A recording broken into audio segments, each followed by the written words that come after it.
faculty at UCLA, Daniel Aroni, and myself are going to teach starting in the winter. So I think that it's clear that with the development of new technologies like miniscopes and better, more sophisticated recording systems, it's going to be essential not only to be able to develop and use these systems, but to analyze data. And I think that generally, neuroscience training in many institutions has lagged behind on the analysis aspect. So the goal of this course is really to take students in the neuroscience graduate program that are after their first year, so second or third year students, and teach them what do you do with the basic signal, like an electrophysiological signal from an electrode, or a calcium signal from a miniscope, or an electrode signal from a human subject. So a lot of it is going to be focused on simple programming knowledge, but another key component will be just learning what to do with these data from the beginning to an end step where you could say, okay, this is a figure I'd feel proud to show in a publication. So hopefully some of you will think it's useful in attending. Sotiris got his bachelor's in physics, a MS and PhD in applied physics at Caltech, and then came here for postdoc and faculty member assistant professor in bioengineering, and also neurobiology, and works on various things, including reward processing and experiences and addiction and depression effects in the brain, basal ganglia signaling, and he'll talk to us today about deconstructing the brain's algorithms. Yeah, so today I'd like to, since this is a neurotechnology focused symposium, I'd like to show you how some ways that my lab is using tools that we developed and some other tools that we adapted from other labs to try to answer a seemingly simple but I think critical question in neuroscience, which is how are inputs transformed into outputs, okay? And this is a key function of brain circuits. The broad question that my lab tries to study is how animals are able to perform movements associated with rewarding actions. And of course we know that these are critical for survival of many species, including ourselves. We need positive and negative reinforcement to learn. And not only to learn, but to initiate actions at the appropriate time, right? So if the bear doesn't open his mouth at the right time, he's not going to get the fish. If my daughter doesn't pick up the spaghetti in time, I'm going to be cleaning up the floor for a long time. So most of the research that's done in this field is focused on a small handful of areas shown here. And the main point I want to make with this cartoon representation is that the picture that we show to denote these type of reward-guided behaviors really doesn't do justice to the way the brain works, which is that this involves way more areas, way more connections, and these are all operating on millisecond timescales. So we need to move beyond thinking about behaviors as arising in areas and thinking about them as arising in networks. And the key thing then is, how do we understand these dynamics at the network scale? So of course, one of the requirements is being able to measure dynamics. And we heard some beautiful work from others, including Daniel, on miniscopes. I think today we kind of take it for granted how much we can record compared to just a few years ago. And it's important to keep in mind that Moore's law is indeed working in neuroscience. 5 years ago, we wouldn't have dreamed about recording from more than 1,000 cells, and now people can record close to 10,000. So when my lab started out about 6 years ago, one of the first things we set out to do was to develop electrode-based tools to record in deep brain areas, which were typically not easily accessible with imaging approaches, and particularly target multiple areas at the same time. So we developed these silicon-based electrode arrays, and I won't get into technical details of how they're made or exactly how they work, but I think through a series of troubleshooting steps, we've gotten pretty good at making these tools reliable and easy to use. So now they can routinely record from tens, sometimes hundreds, close to 1,000 cells at the same time. And another key feature is we're very interested in an open source approach to disseminating this technology. So thanks to an NSF Brain Initiative grant with Daniel and Pamela and Goshani and others, we're able to mass produce these on the scale of thousands of devices. Of course, that's way more than my lab needs. And now we're actively sharing these with labs both here and other institutions. So one of the first things we wanted to do with this was to scale up the recordings to encompass multiple brain areas. And these areas all have to do something with either reward processing or movement.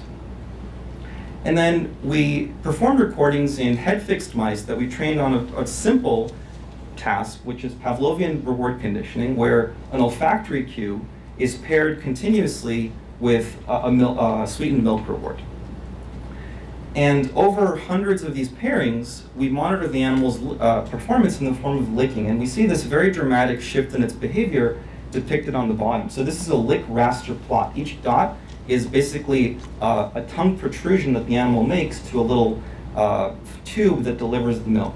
And you can see that for the first dozen or so trials, the licks are concentrated after the red line. That's after the reward. Basically, they're just waiting for the reward to come and they're consuming it. But after that, you see the lick shift before that time. And that anticipatory licking is clearly indicative of an associative learning process. And it's this anticipatory licking behavior that we're going to use as a way to understand brain dynamics. And although the learning process itself is very interesting, in this talk I'm only going to show data from well-trained animals that have been conditioned for several days. Okay, so when we record with that technology in mice performing this task, the main punchline is that we see activity in every part of the brain we look at. So these are mean normalized firing plots of several hundred neurons in these 5 areas, and the red just indicates increased activity relative to baseline. Of course, these kind of data sets have opened enormous new opportunities for us and other labs using these tools to study the computational properties of different areas, neural activity in different areas with regard to behavior. But I think it's also clear that studying activity alone has some notable disadvantages, which in turn, though, create new interesting opportunities for neurotechnology.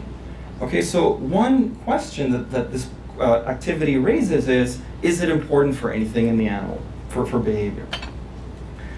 And the second question is, sort of related to what Jonathan was mentioning before, is we can see an activity pattern, but we rarely know how that activity arises in the brain, presumably through the combination of various local and long-range inputs.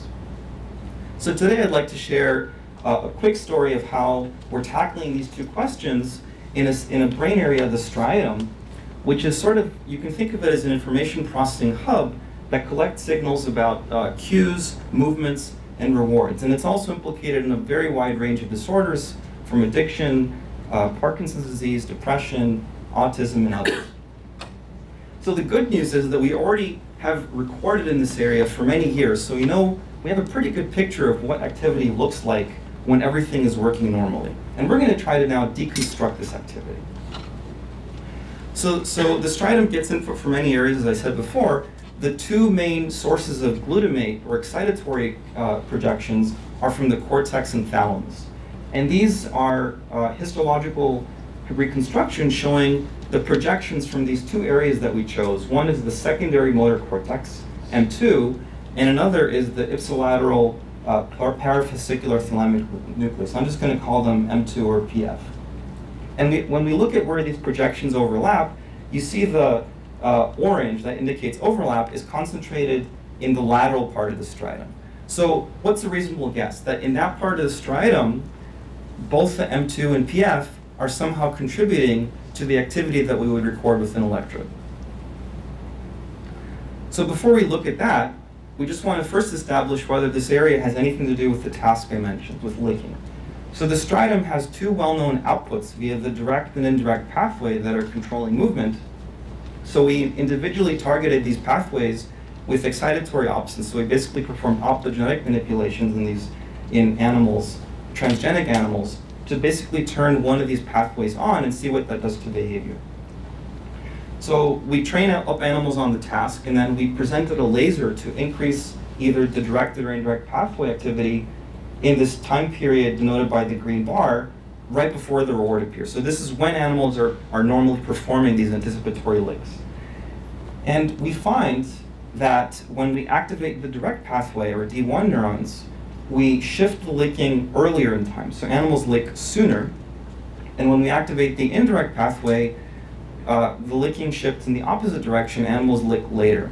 And these opposing trends are very consistent with the classical model of basal ganglia function that you may have encountered if you study Parkinson's disease or anything related to the basal ganglia. Okay, so now that we've established that this area actually is important for behavior, how do we do the deconstruction of its activity? Our approach to this was to silence specific inputs and then watch what that does to the remaining activity. And we do the silencing by expressing halorodopsin. This is an inhibitory opsin in the cell bodies in the input source of interest, either in the cortex or thalamus. Then this viral expression will be intergradally transferred to the striatum via various transfection mechanisms. And what we can do then is insert a device that we call an optomicroprobe in the striatum. And this optomicroprobe is actually remarkably simple. It's a probe with two optical fibers attached to it. I think that we desperately need more advanced approaches than that, but it still works for what we want to do. So now what we can do is we can record a local volume of tissue in the striatum and illuminate that same volume to prevent whatever projections are coming from the region of interest from transmitting their glutamate signals. And the setup of this experiment is to have animals performing the task, and then on exactly half of the trials picked at random, we're going to shine this light throughout the duration of this trial.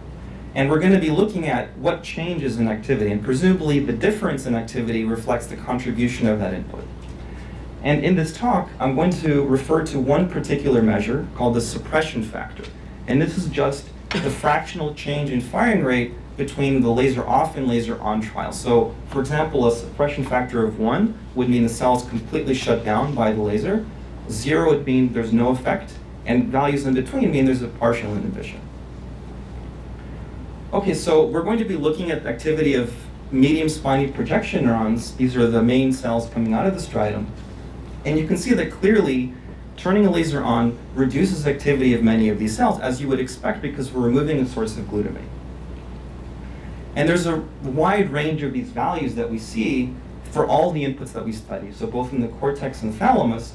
One thing we wanted to do was compare this effect across these three inputs. And we can do that by taking the median value per subject in each of these groups.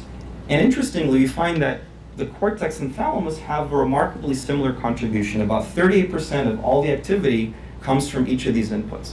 Now you may be asking yourselves, well, if we take 30% and multiply it by 3, we get something more than 100. How can that be? That's a clue that some nonlinear process is happening when these inputs are summed. Of course, we have to check that more directly. And before we do that, it's important to bring up this really key point, which I think that was studied very widely decades ago, but now sort of in the lore of neuroscience, which is that neurons can actually perform computations analogous to simple addition and multiplication, believe it or not. And this can actually happen in single neurons because of various synaptic mechanisms. So let's ask the question, is addition or multiplication relevant for combining these cortical and thalamic inputs? We would see that under an additive rule, comparing the firing rate on trials with laser on and off would show this red line where the y-intercept is reduced, but the slope of the line is still 1, whereas in multiplication, the slope changes, but the y-intercept doesn't. And our data very closely match the multiplicative effect. So a prediction is that these inputs may actually be multiplying together at the level of, when they combine at the level of the striatum. So how do we check that? Very simply, instead of inhibiting single inputs, we can now play a combinatorial game and inhibit multiple inputs at the same time and essentially compare that to the effect of single inputs. So these illustrations show the 3 different combinations of inputs that we chose. Okay, so when we put all the data together, we see this interesting trend.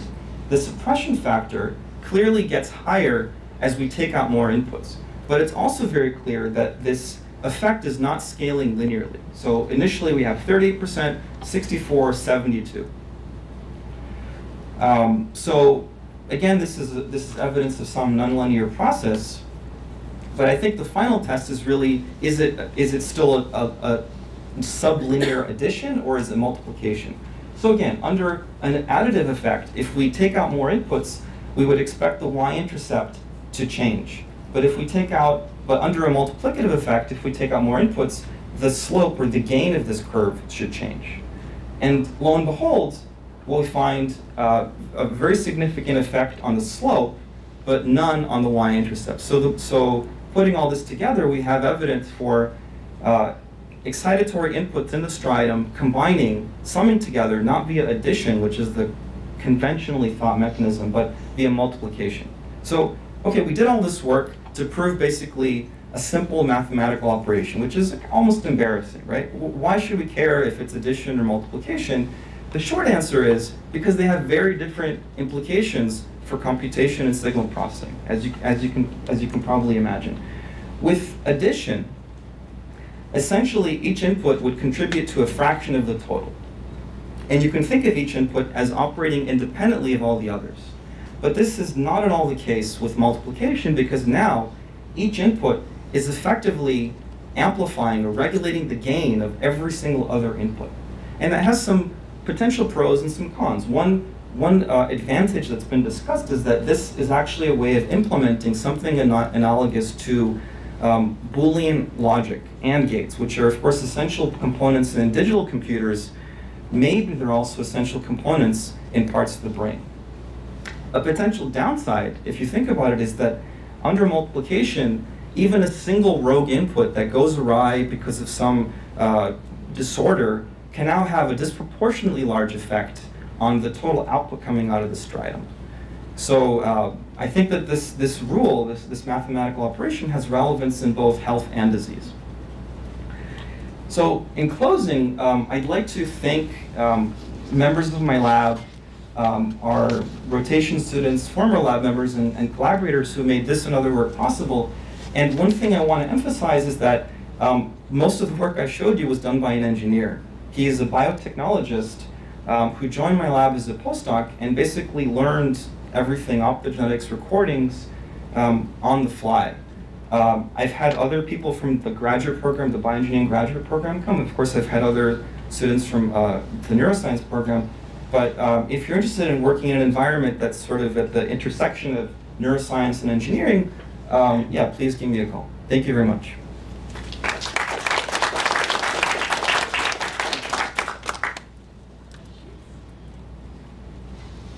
So, Sotiris, what's the mechanism behind this multiplicative nature?